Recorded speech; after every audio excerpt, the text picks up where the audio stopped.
మిత్రులారా, కథల రైలు వచ్చేసింది. ఈ రైలు రోజుకొక కొత్త కథను వివిధ రకాల పాత్రలతో మీకోసం తీసుకొని వచ్చేసింది.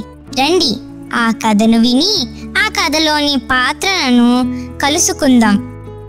మరి మీరంతా సిద్ధమా? ఈరోజు యొక్క కథ పేరు చల్లని గాలి. దీనిని పవన్ దహియా రాశారు. ఈ కథను తెలుగులో జగన్నాథ్ అనువదించారు. కథ విన్న తర్వాత కథపై చర్చ జరుగుతుంది, కాబట్టి కథను శ్రద్ధగా వినండి. ఉదయం నుంచి చలిగాలులు వీస్తూ ఉన్నాయి. తరుణ్ స్కూలుకి వెళ్లగానే గాలిలో ఎగరడం మొదలుపెట్టాడు. మొదట భయపడ్డాడు, కానీ ఆ తర్వాత ఎగరడం ప్రారంభించాడు. ఆకాశంలో ఎగరడం అతనికి బాగా నచ్చింది.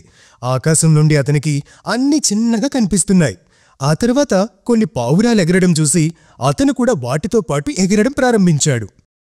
అప్పుడు అతను ఇంకా ఎక్కువగా ఆనందించాడు. దీంతో తరుణ్ కళ్ళు స్కూల్కు వెళ్తున్న స్నేహితులపై పడ్డాయి. తరుణ్ బిగ్గరగా రాము, రవి, కిరణ్, బాలు అని అరిచాడు. కాని అతని పిలిచే శబ్దం తన స్నేహితుల వరకు చేరలేదు. తరుణ్ త్వరగా పాఠశాలకు చేరుకుని తన స్నేహితులకు విషయం మొత్తం చెప్పాలనుకున్నాడు. అప్పుడు ఎవరో అతన్ని కదిలించి, తరుణ్, త్వరగా నిద్ర లేచిరా, బడికి ఆలస్యం అవుతుంది అని అతని బెడ్షీట్ లాగేశారు. తరుణ్ కళ్ళు తెరిచి, అరే అక్క, నువ్వు నన్ను ఒక్క నిమిషం నిద్ర లేపుండకపోతే నేను ఈరోజు గాల్లో ఎగిరి గంతేస్తూ బడికి చేరుకునేవాణ్ణి.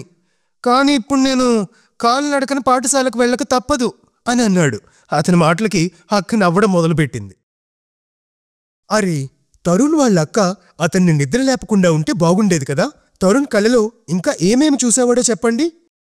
మీరందరూ కూడా తరుణ్ లాగా కలలు కంటారా? మీకిష్టమైన కళ గురించి చెప్పండి.